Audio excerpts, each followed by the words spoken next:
Switzerland, and I moved about 22 years ago to the U.S. With my wife. My wife is American. Um, I am uh, founder of F5 Soundhouse. It's our music production company, and we are mainly working with singer-songwriters that are not new, but they're not very far in their careers. They are probably starting out, and they need help not just with music production, but what we also mainly focus on is the mentoring part in the music business because it has changed in the last 20 years.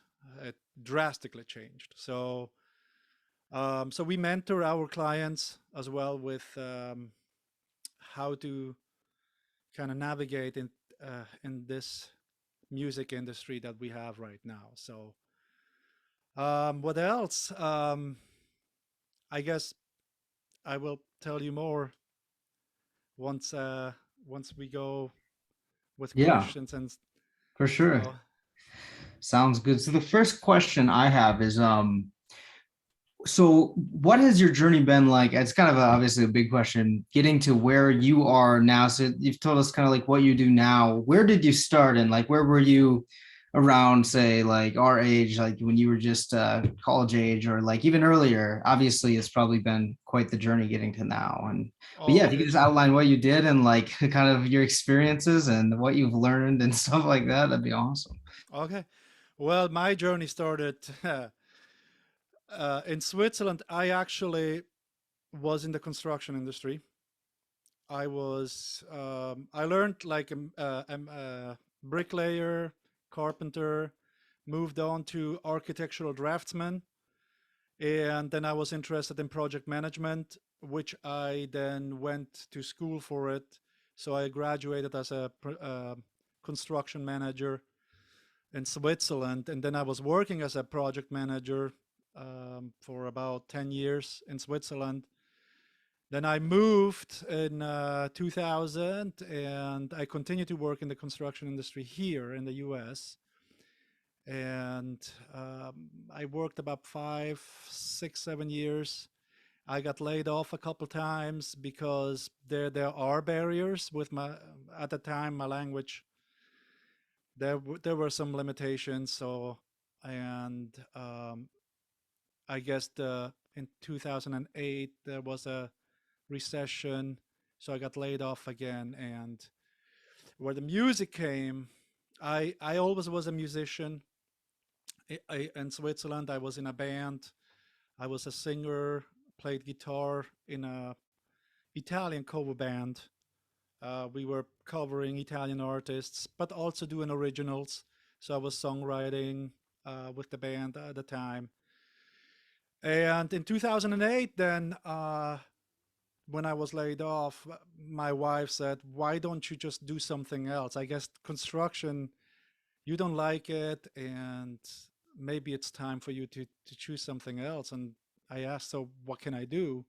"Well, something that you're passionate about. Music is your passion." And I go like, "That's right, but can I make money?" And so I started researching, and I saw that there are many opportunities here in the music industry. And the first thing I did was going back to school. So I went for music production. I absolved the Minneapolis Media Institute, which no longer exists. And so I graduated. I have a not a bachelor degree, but an associate degree. But I didn't care, and I tell you why. I already have a degree in construction management, so nobody really cares in the music industry if you have a bachelor or an associate degree. But what's more important is what is your journey, right? So um, that was 2008. I went back to school. I graduated in 2011, and I already started working as a music producer. Or I already had clients, but I was like renting studios to track to record the actual music, um, hiring musicians because I couldn't do it all alone.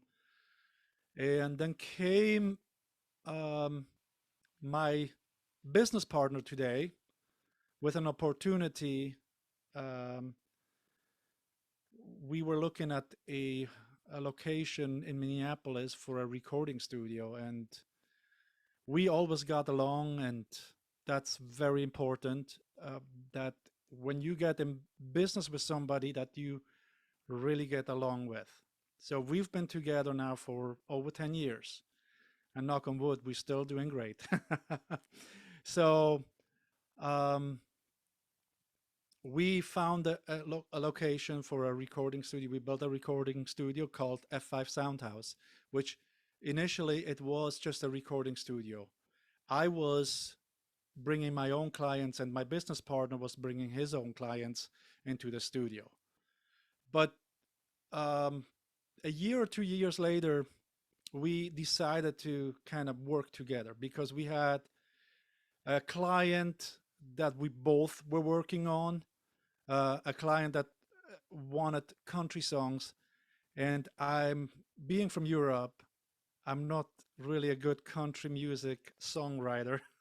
So, but my business partner was. So I involved in, and we worked together, and it was great. And so we decided let's do all the clients like that. And that's when we switched from F5 a Soundhouse recording studio to F5 Soundhouse music production company.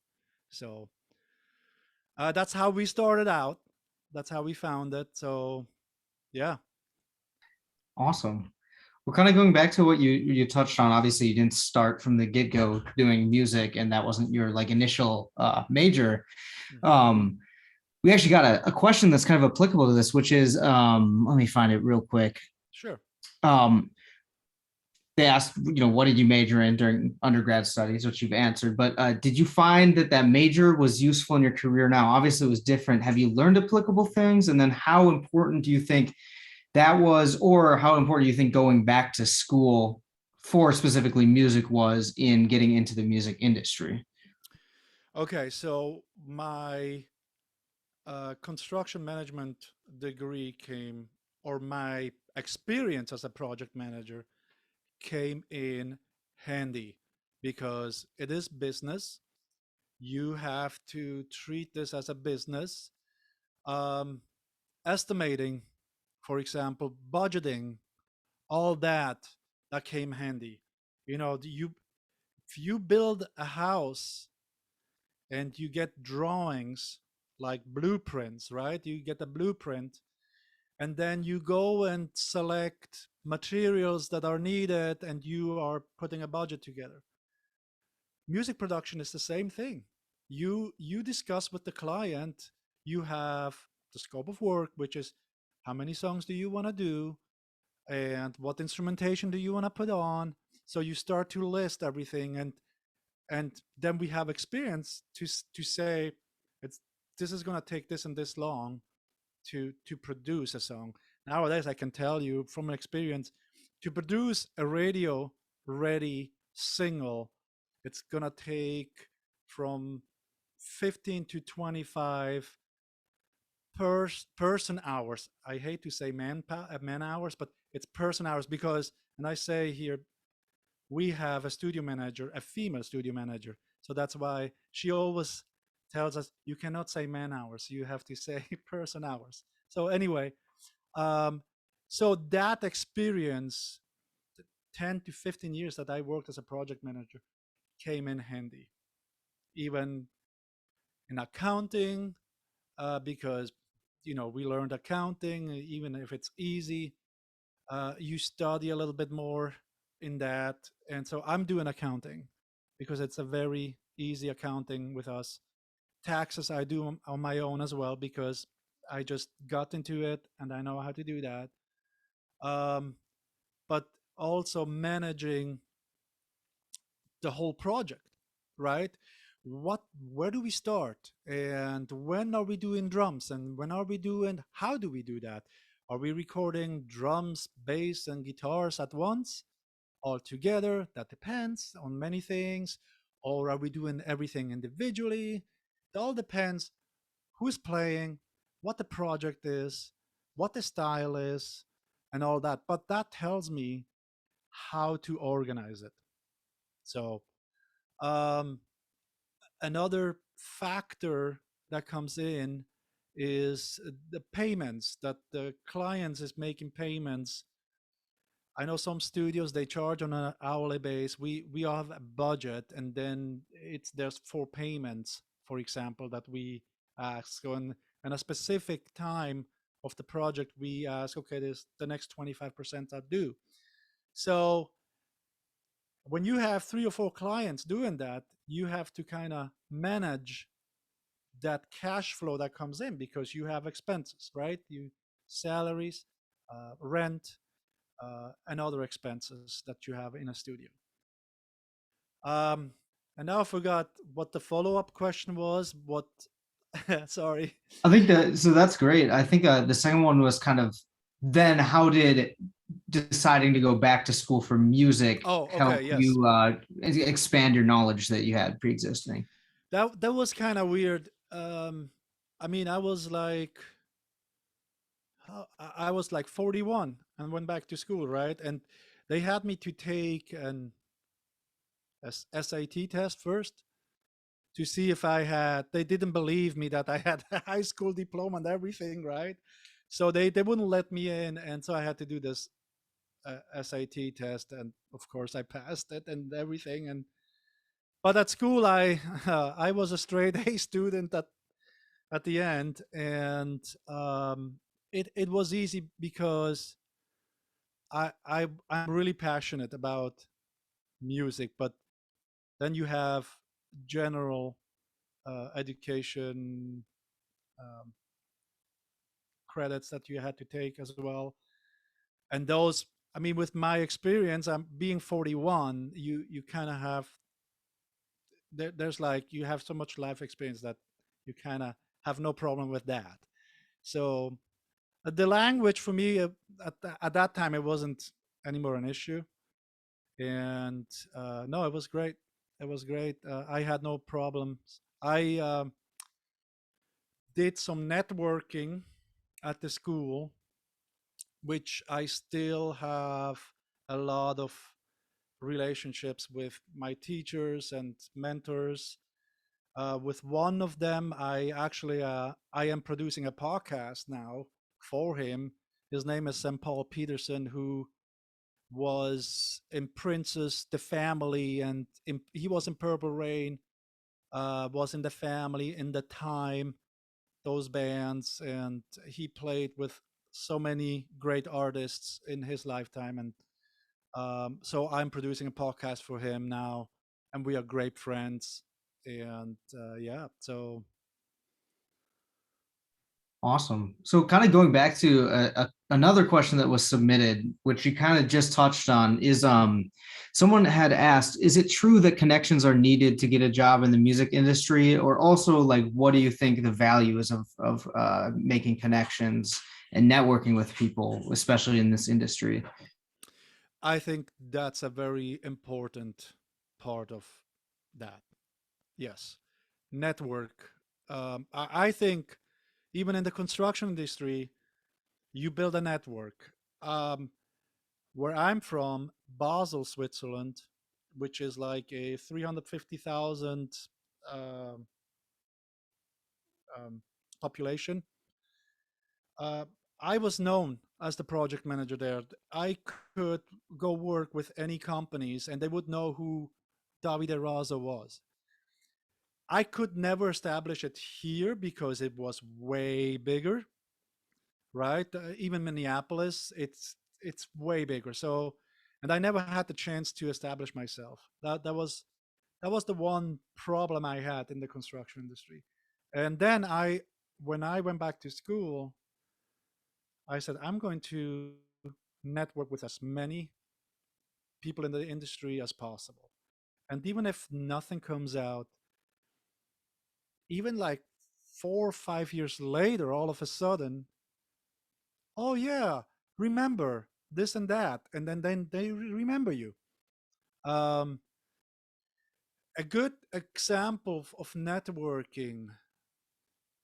There's a country music artist named Brian White. He was he won 6 Grammys. He had, I don't know how many number ones back in the 90s. And one day he came to our school, like what I'm doing with you guys. He came to mentor. And at the end of that session, he said, "Hey, if you guys need me to play guitar or something, just let me know. I can do that." And I go like, "Really?" So I I went ahead and hired him to play some guitar on one of my clients, which it was great. And now we are friends, right? So uh, it's it's amazing. Like you build up just friendships through networking, and I think they don't can't give you a job now, but they will remember you for something, okay? And they will get back to you.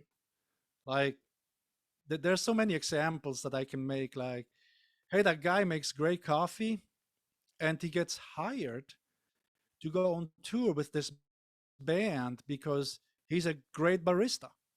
So it's in the music industry, right? He's making coffee, not just coffees, but they hire him because he's a great barista. He makes great lattes and coffees and everything. And he's an audio engineer, of course, and stagehand and everything, right? But he gets the job because of that. So yeah. That's awesome. It looks like we just got a question in the chat. Oh, Bob asked, how does a cover band deal with pop music copyright laws? Did you ever have to deal with that back in Switzerland? oh yes. Okay. So um, you can um, cover a song, right? But you need to ask for permission. Nowadays, back in the days, you had to actually write the songwriter, who the copyright holder was, to ask for permission. Now there's an agency called a Harry Fox agency where you just go online and say, "Hey, I want to cover this song," and you actually have to prepay royalties, and depending on how many CDs you're going to sell. And here's, even though nobody's buying CDs anymore, right? Because everything is streaming, YouTube, everything is streaming, right? So in the streaming world, it's really simple. When you work on a cover song, I have on my personal stuff, and you just, when you load it up to your distribution company, they ask, who's the songwriter. You say, this guy is the songwriter, this is his publishing company or her, and you have nothing to do with that. You're good to go. um, I actually covered a song by an Italian, a huge Italian artist. He sells out stadiums in Europe, and actually a friend of mine plays in his band. And when I finished the song, I sent it to her, and she gave it to him for a listen, and I received great feedback. So anyway, so yeah, the copyrights nowadays are very um, straightforward. Everything is digital, so nothing requires you to send something in, because everything it's cataloged digitally. So everything has a date, a tag, or everything. So there's not a problem. So I hope Awesome. yeah. Yeah, I think that was really helpful. One question that I kind of just thought of is when you decided to, like during the recession and you decided to totally do a 180 on what you were doing and you decided to go back to something you were passionate about, before, Hmm. what was it like making that commitment to go to say like I'm going to go 100% into like all my energy is going to go towards this thing I'm passionate about, being music? And from that experience, like what have you learned that might be applicable to? I know we have a very wide range of what people do here who are watching, but I know a lot of them are musicians or producers themselves who maybe want to take that next step to maybe try doing it full time for a little. So what advice would you have for committing full on to something like that? It's like you said, it's committing 100% to it. Don't uh, just don't go half into it.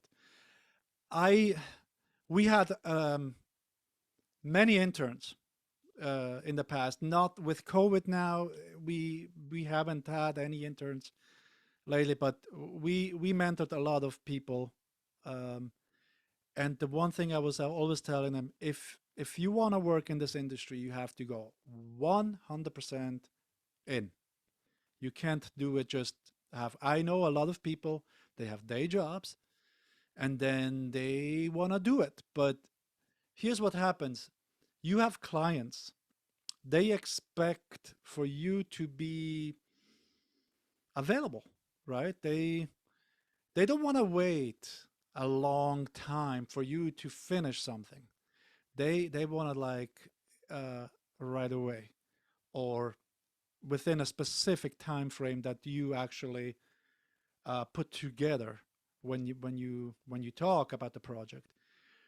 If you work like 8 hours in an office, or I don't know what, doing something else, right? And then you have to go back and, okay, now I'm gonna go and work on music. That's just not possible. I can tell you from experience. I work depending on my tasks during the day. If I work 2 to 3 hours just on music, like critically listening, mixing, or tracking, after 2 3 hours, I need a break, but not just like 10 minutes. I need an hour break. I need to refresh my ears, and then I can go back and I can do that for another 2 3 hours, and after that, I'm done. I I I'm fried. My brain is fried. I'm sorry, but it is the way it is. Um, so imagine that you work 8 hours and then you go and try to do 2 3 hours at night, and then it's 10 o'clock, and then it's just you cannot do that. It's I would just say, here's how I would do it: save some money, right? When you have a certain amount of money that you need to build a business, then you go in.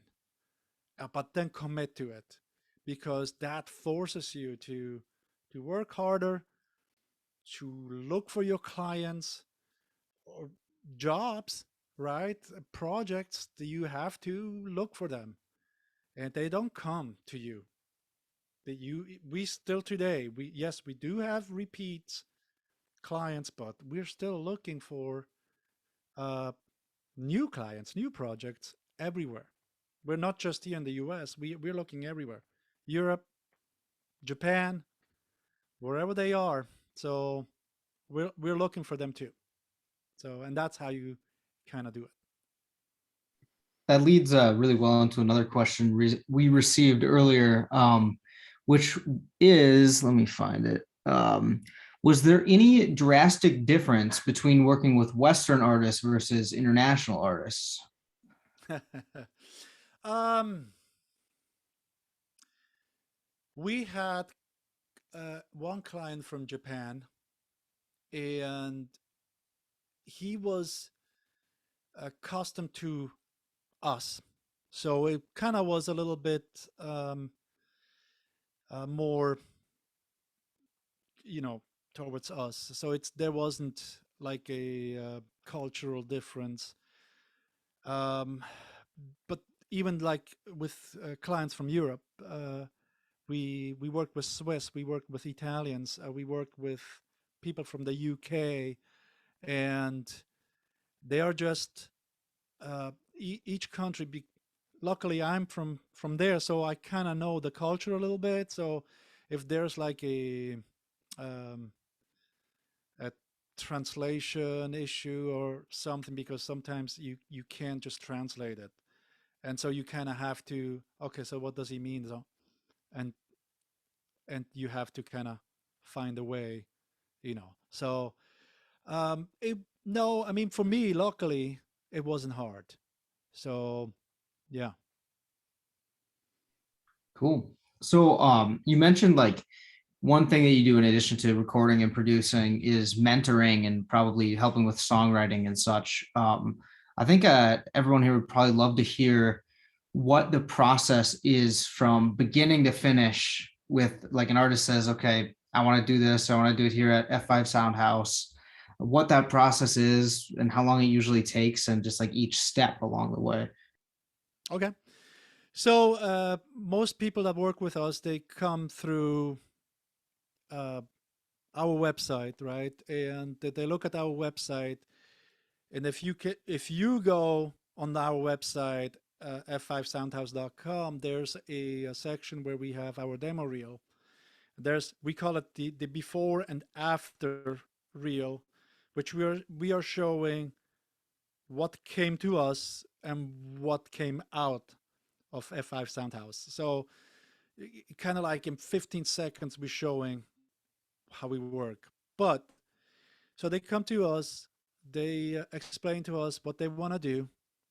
Not everyone has the same goals, right? So we ask about goals and everything. And before we even start asking about the scope of work, the project itself, we want to know, we want to learn better the client, right? And how do we do that?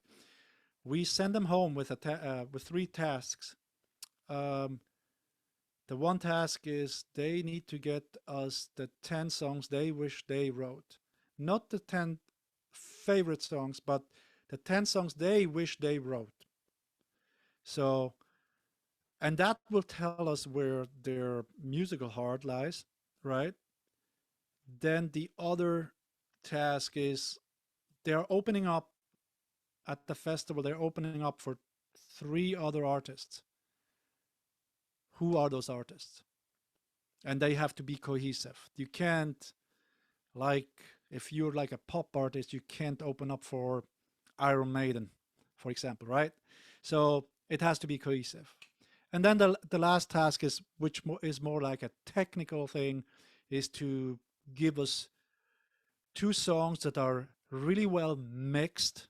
Like, I really like how they're mixed, how they sound in my headphones, and we try to see what's going on, and so that we can kind of not replicate, but getting towards that when we produce their music. So they come to us, do that. They After they fill that out, we know where they are, where the musical heart lies, and then we start to talk about the project itself. And that's when we put the budget together, and then they go yes or no. If it's a yes, great. We are doing pre-production. So pre-production, I mentioned before blueprints, right? So pre-production is actually putting a blueprint together for the project. The songs, we determine the key, the tempo, the structure of the song. Like if their goal is, I want this song on the radio. Okay, so but it's 6 minutes long. It will never be played. So we have to restructure it. So we do all that in pre-production. And then that's phase one. Phase two is start of the production. That's where we actually start recording. Drums, bass, piano, whatever goes there, or programming these days, a lot of programming. And then that second phase, we get it ready for vocals. Then they come back in, they are singing, and then we go to the last phase, which is mixing, right? That will make it sound great, that it can go to onto the radio then. So those are the four phases of music production. So is the majority of the artists you have, would you say that it's a singer-songwriter, they come in with their idea and you guys kind of flesh it out completely with instrumentation and such? And what does that process look like? Yeah, sometimes they There's actually a really good example on one of those demo reels where the client just sang a voice memo. She sang in her phone, and then we were talking about, so okay, so what were you envisioning, right? What Oh, I was envisioning big band and this and that, and okay. And so then we started to underlie the chords that go to the melody, and we started to build it like that. So sometimes they come just like that. Sometimes they flesh out a fully produced demo, and and we'll just redo it uh, because we are the professionals. Otherwise, they wouldn't come to us. If they didn't need us, they wouldn't come to us. So we help them to make it even better. So that's we always help that with that. So you have the one part, and then you have the other artists with the fully demos. Awesome. We just got a question from Okay. Muna. Do you usually work with independent or signed artists? And could you talk about the pros and cons of being one or the other? We mainly are working with independent artists, and we I have worked with some signed artists, and actually our roommate in the studios where we are. His name is John Fields. He has done a lot of records for signed artists. He has done Miley Cyrus, Pink, the Jonas Brothers. He has done a lot of that. And the main difference is that when there is a label behind the artist, uh, it's always more complicated because contracts are different, the payouts are different, and with an independent artist, they are their own label, right? So there's the other part where the independent artist has its own publishing. So there's two pies in the music royalties. When you hear a song, there's the songwriter, right? And then there's the publisher. And in the old model or major labels, the artist, the songwriter gets one royalty, and then the publisher gets the other one. Major labels are that publisher. With the independent artists, they're their own publishers. So they get both royalties. So that's the main difference. And um, yeah, with the major labels, you are sometimes at their schedule. And working with independent artists, you're on your own schedule. So you can, again, I can manage our roster of clients better like that. So Awesome. We just got another question from Leo. mhm. They asked, do you have a favorite piece of music that you have worked on? Oh wow. Oh, there's so many things I worked on. Um, there was this Italian band. Uh, they they no longer exist. They were called Devanagari, and they came to Minneapolis for 2 weeks, and we made an EP. And we were the musicians as well. I tracked guitars, we played drums on it and everything, and their music was so depressing, very depressing. And after those 2 weeks, when we were done, I needed at least like 4 or 5 days off. And but it was one of my favorite music. The music really captured me, and the way it captured me, it made me almost myself depressive. So and it's things like that when it captures you, it doesn't matter who it is. When it captures you, that's the best. And that's where when I love to work with artists like that they put all their heart in it, and it captures you as a producer as well. So What elements would you say, as either on an artist songwriting perspective or even on a production level, that you've added to a song that you think most captures the audience? It's repetition. Hmm. You want the audience to kind of, either sing to the song or hum to it, right? So in pop music, you have to have that element. You need a hook. You need something that's memorable. If you don't have anything memorable in it, it's people forget it, and especially today. Today, you need to have something right away. You, I mean, there are a lot of people. They start to listen to a song, right? They're 10 seconds in. Okay, nothing goes on. 15 seconds, but that happens. Skip, next song, right? So you have 10 seconds to make something really great happen. So that's the most important part of pop music production. Of course, in other genres doesn't need to apply, but you still want that memorable thing in it. I'm currently working on a folky country project. Um, very earthy, and so we wanted to make sure that there's always something in each song that it's memorable, either a hook or a melody, a vocal line that it's repeated, something. But you got to have that, otherwise it won't stand out. Another question we received uh, beforehand was, it was kind of about like, it was kind of from a musician's perspective of how do you self promote, especially when you're first starting off. But I also think like there's probably some people watching who do production as well that are looking Mm-hmm. into starting their own practices and having clients and such. What insights have you gained on self promotion and getting F5 Soundhouse just out into the world or into the Minneapolis scene that might give insights to people here? Um, we have a social media person, which we have one back now, and without it, I don't think that um,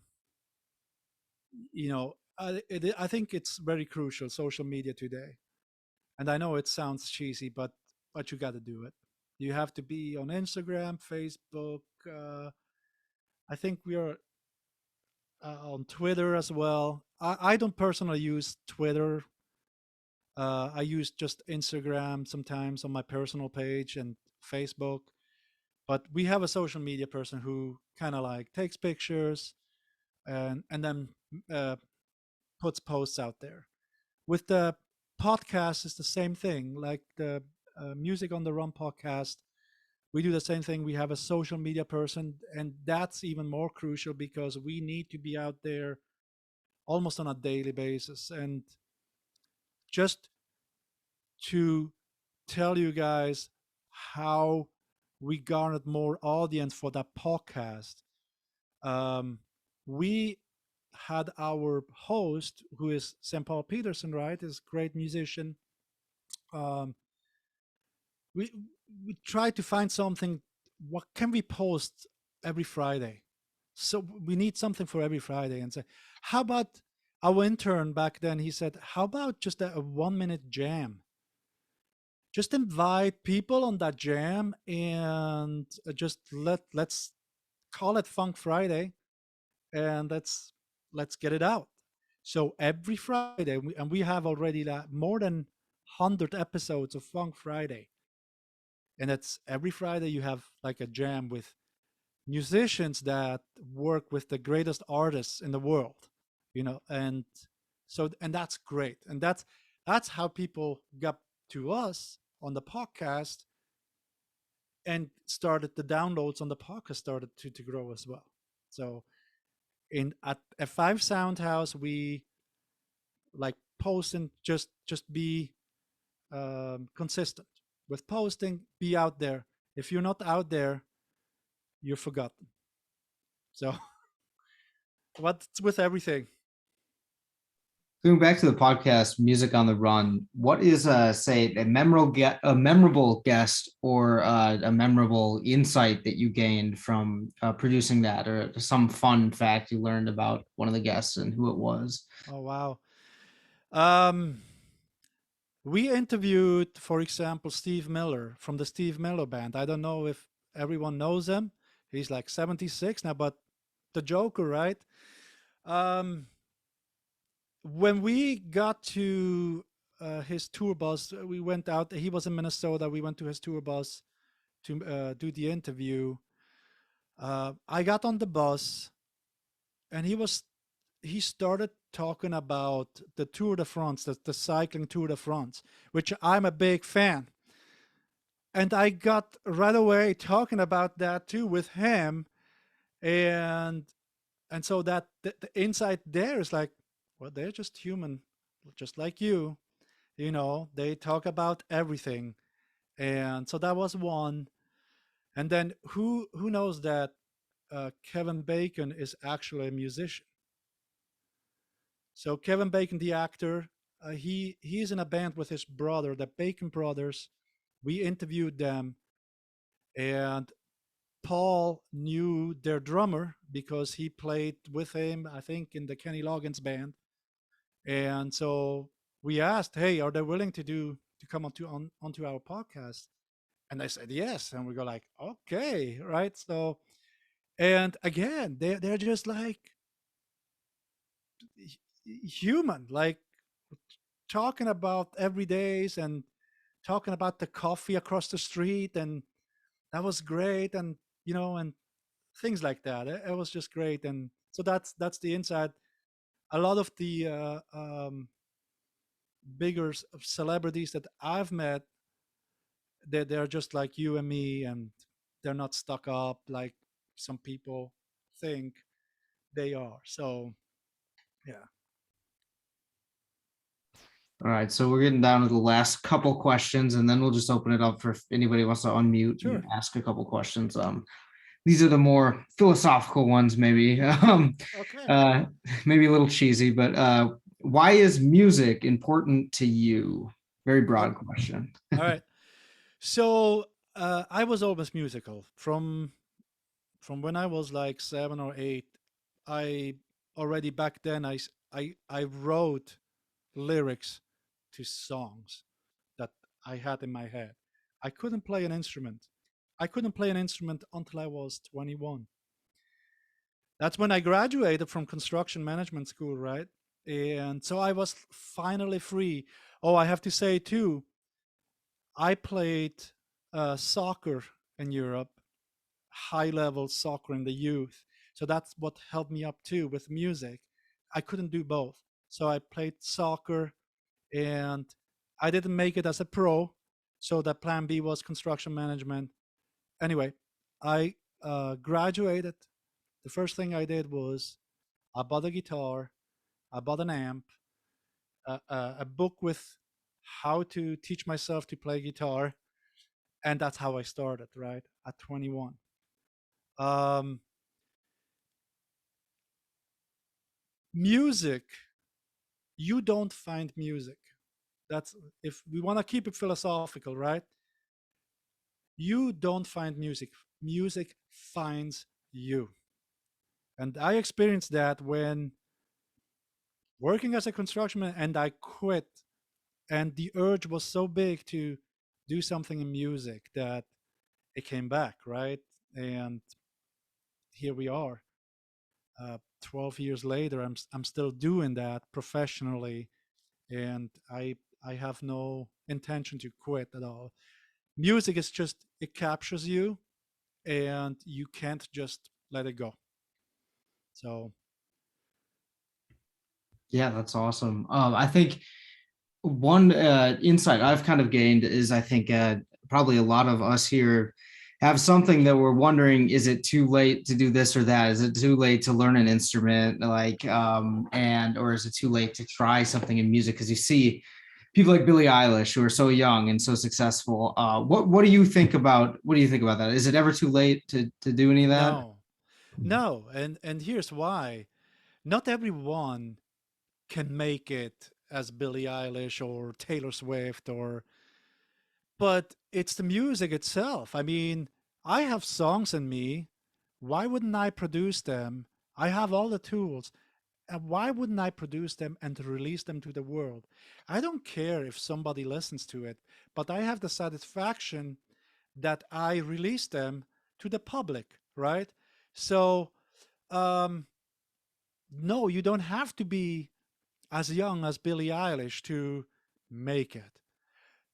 The major labels these days, yeah, they may be looking for something young that they can really chew out.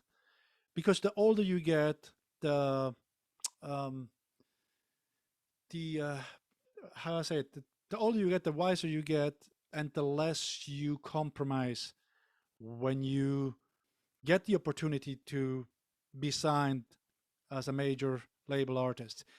Um, do you guys know Nathaniel Radcliffe? Is his name? He had this big, huge hit, SOB. He's a country artist.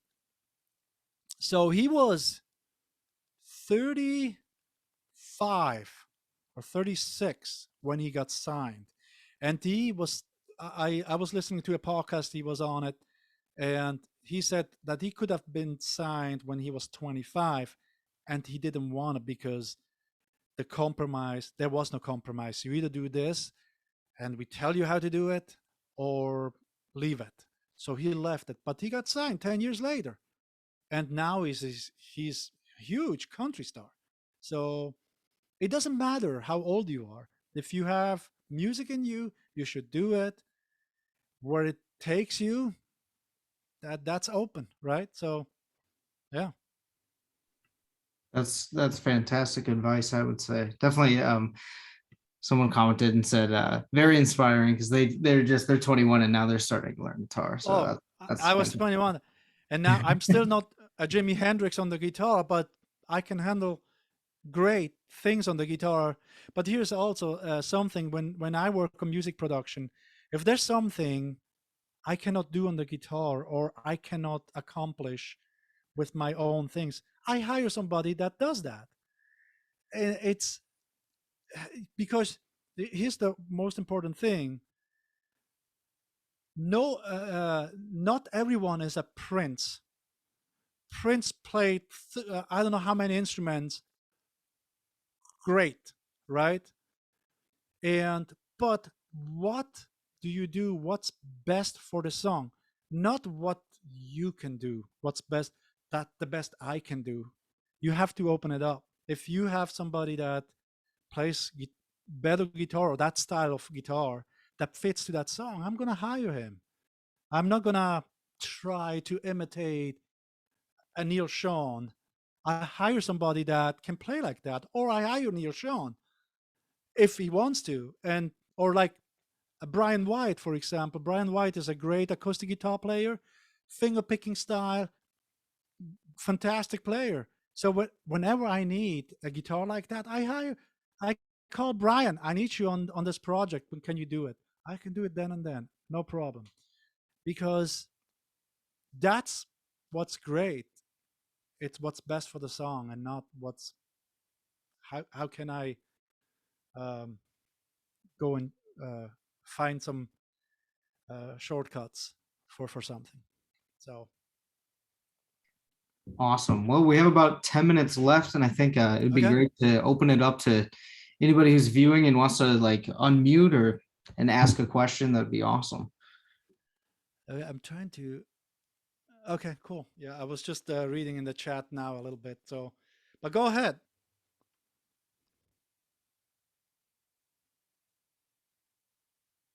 Also, feel free to throw it in the chat too if you don't want to unmute. But yeah. Yeah, I opened up the chat now. So if you want to just type it in, and I can do that. And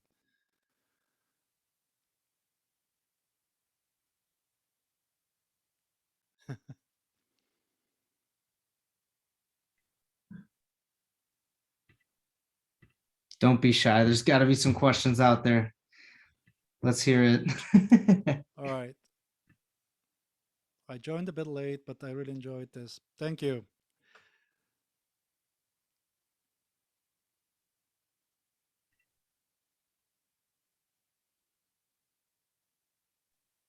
Hello. Yes, go ahead. So yeah, this is about my extension of the copyright question I asked earlier. Hmm. So if you put together some covers, well, what if you want to record them? Is the copyright permission different when you record versus just arrange?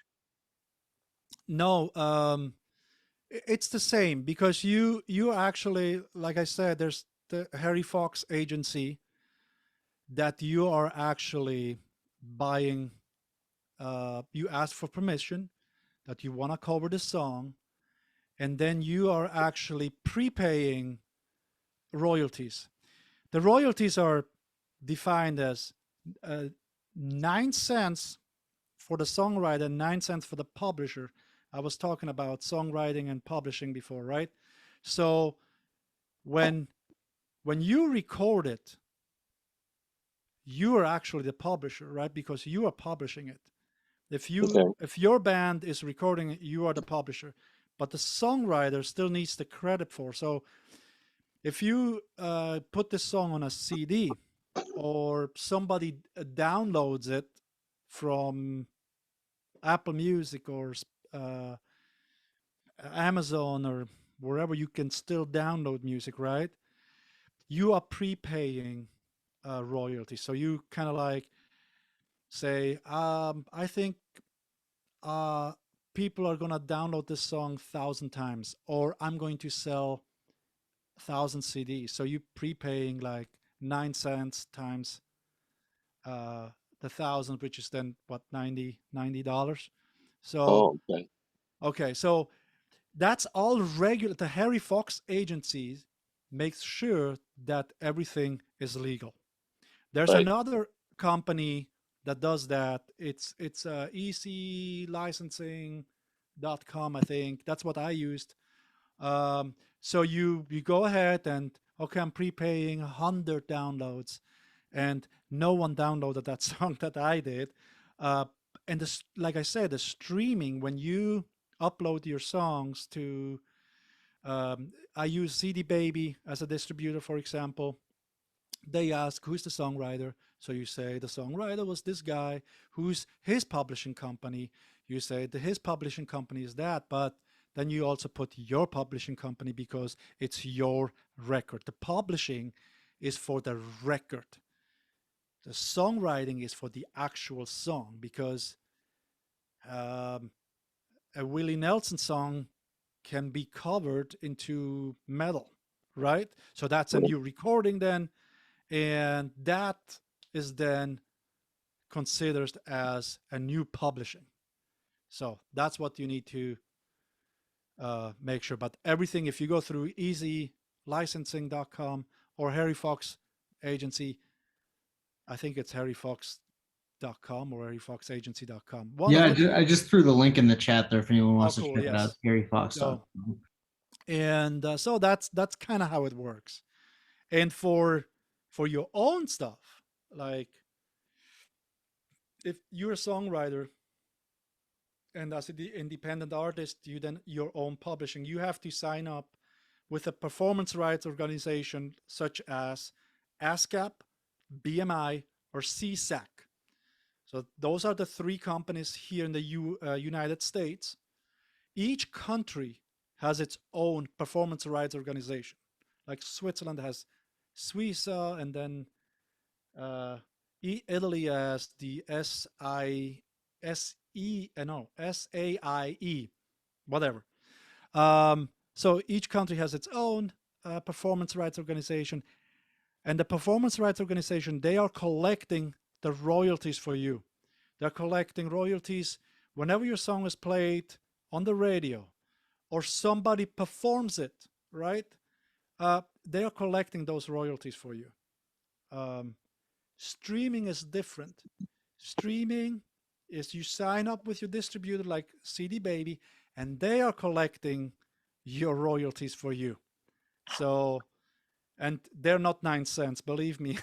They're like 0.00015, I think, depending on if it's played on Spotify or Apple Music. So Sure. Okay. Thank you. yeah. A question came in now. Davide, where can we find you after this meeting? How can I reach you if I have more questions? Sure. You can, I'm just going to put my email address here. .com, and then again my website 5soundhouse.com. So you got both. You can, yeah, just contact me. I'm willing to answer any other questions if you guys have, and um, related to the music industry or how to network or um, how to kind of get the foot in the door too, right? So that's another important thing. So Well, awesome. Are there any other questions at all? I have time. So if you guys have still questions, bring them. I used to, like I said, we used to have interns before COVID, and so that was one of my job is to mentor those interns, and it's to actually help them with building their own business, um, get them into networking, try to connect them with other people. Like, for example, an intern, oh, I want to move to Nashville. Okay, I know some people in Nashville that maybe can help you there. So you would kind of connect them with them, and or in LA. So yeah, What do you think is the best way of finding a music oriented internship, especially around here? Because a lot of people think they have to go to LA or New York or Nashville to get involved. believe it or not, that there are a lot of studios here in Minneapolis. If you look up recording studios here, there's probably 30 or more, and I'm talking about the big ones, not the basement ones, the big ones. Just email them, write them. I get emails, still get emails, but we can't hire anyone because we have such restriction in the studio where we are. There's actually 3 studios, and it's a little bit more restricted. So we have to kind of limit the people that are working there, and especially with I mentioned John Fields. He's more like on the high end, so kind of protecting him a little bit too, and that's why. But before, when we were at a different location, we had our own studio. We uh, we had interns, and actually, I taught at MMI before it closed as well. So I was an educator as well. So, and my mentor always told me you kind of have to pay it forward, and that's why I'm doing this tonight, at least, because I know it is important. I know it's it's important to inspire the next generation. I'm 50 now. I probably have another 10, 15 years, and then my ears are shut. And so I'll do it as long as I can, and I'll do as much as I can. Okay, there's a question here. Are there platforms where songwriters can find producers to collaborate? Um, wow.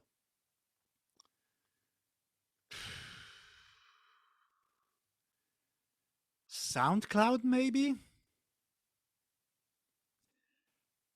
But I think SoundCloud, you can find people that um, you just have to contact them. There might be some producers that they don't do that for a living. I usually do not collaborate. I do this for a living, so I I get money to do that. Um, but I'm sure that like SoundCloud, I think that's the one that you can go. People are posting songs, and then you can kind of ask them, "Hey, do you want to collaborate?" Just be open for it, to it. Yeah. So TikTok, yes. We actually found artists through TikTok or on Instagram. That's true. Actually, my studio manager, she does that. She um, on a daily basis, she looks at the reels, and then sometimes she finds somebody, and we found an artist from Denver through it was an Instagram post. She posted her live performing, and we contacted her. Hey, you have a beautiful voice. Your song is great. Have you ever thought to produce it? And that's how we started. And we produced her EP. So Lena Marie was her name. I'm sure you find it on our website on the demo reel, just to give you a taste of that. That's true. Yep. That's why you need to be on social media. So Well, awesome. I think that's all the questions. Well, thank you so much for being here tonight. That was a super fun interview, and everyone, you're welcome, you guys. feel free to grab his email and website, check it out, especially if you're an artist looking for, a way to produce your music or anything like that, or even just insights, it sounds like. So yeah. Yeah. On our website, you will learn what we've done so far, and or on our Facebook page, you can see what we have been working on. I usually, on my personal Facebook page, I try to keep it personal. Even clients of mine, I like that relationship to stay like that. I don't like to get involved personally, and on social media, of course. But yeah, so yeah, I'm. Thank you for having me. Like I said, this is something it's dear to my heart to mentor the next generation through interning and now just speaking at panels. I had the opportunity to speak um, at the Hennepin Tech several times there in front of an audience. That was before COVID, so but this works as well. I hope everyone was able to understand me clearly, and because Zoom can usually do a trick or two. So thank you. Thank you so much, and thank you for everyone who came tonight. And yeah, thank you so much for doing this again, and have a great rest of your evening. Thank you. You too, and Yeah. good luck with your college and Yes, for your sure. studies. Thank you. All right. Thank you Thank so you. much. Yeah.